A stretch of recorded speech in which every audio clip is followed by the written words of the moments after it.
The chair now recognizes the ranking member, Mr. Stanton, for 5 minutes in his opening statement. Mr. Chairman, before I begin my testimony, I ask for unanimous consent that the committee observe a moment of silence to honor the 135 lives lost in the Texas floods and to pray for the safe return of those still missing. Without objection, so ordered.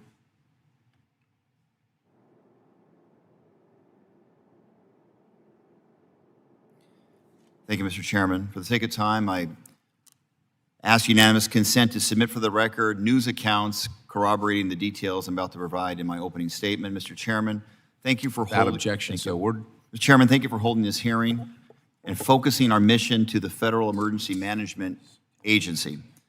Every Democrat on this panel accepts that challenge, and I hope we can work together in a bipartisan way to get this done.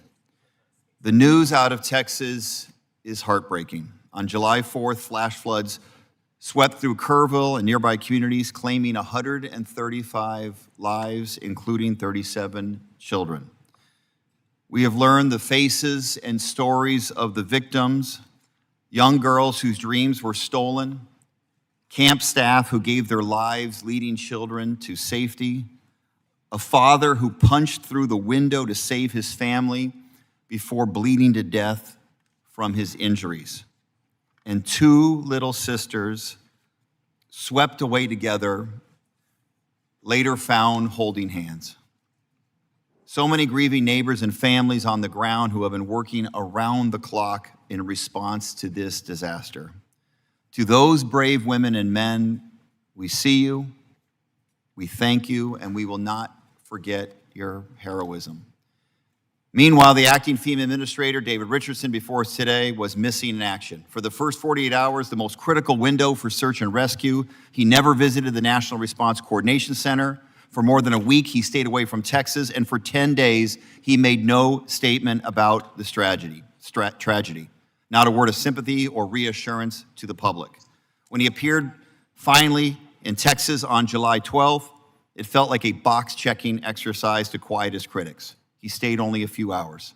But in his rush, Mr. Richardson failed to check the most important box, basic human decency. This tragedy forces some incredibly hard questions. Did the FEMA administrator fulfill his legal duty? Did he fulfill his moral duty? Did the administrator sitting before us do everything that he could to save lives? The FEMA administrator is the primary federal coordinator for disaster response. That means anticipating needs, acting proactively, moving resources swiftly, even without waiting for a specific state request. FEMA's own national response framework demands proactive search and rescue. These reforms were put into place after Hurricane Katrina, when federal failures cost lives. Yet nearly 20 years later, history has tragically repeated itself. Secretary Noem required her personal sign-off on every contract above $100,000. That bottleneck delayed urban search and rescue teams for more than 72 hours.